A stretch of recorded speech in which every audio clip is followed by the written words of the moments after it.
Halos lahat ng mahirap, pinangarap maging mayaman. Pero naisip mo rin ba kung bakit may mga tao pa rin na kahit magsumikap ay nananatili pa rin mahirap? Dahil kailangan talaga ng mahirap sa lipunan. Isipin mo kung lahat ng tao ay mayaman na, sa tingin mo ba may mga construction worker pa na magtitiis sa initan para lang kumita? Kung mayaman na silang lahat, sino pang gagawa ng bahay?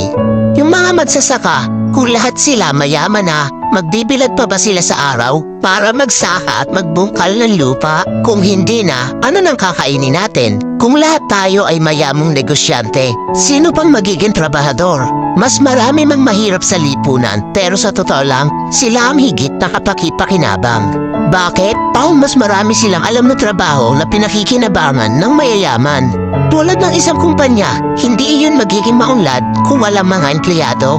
Kahit na gaano kahirap ang trabaho sa isang kumpanya, kahit na masama pang ugali na nagpapatrabaho, di ba natitiis ng taong gipit?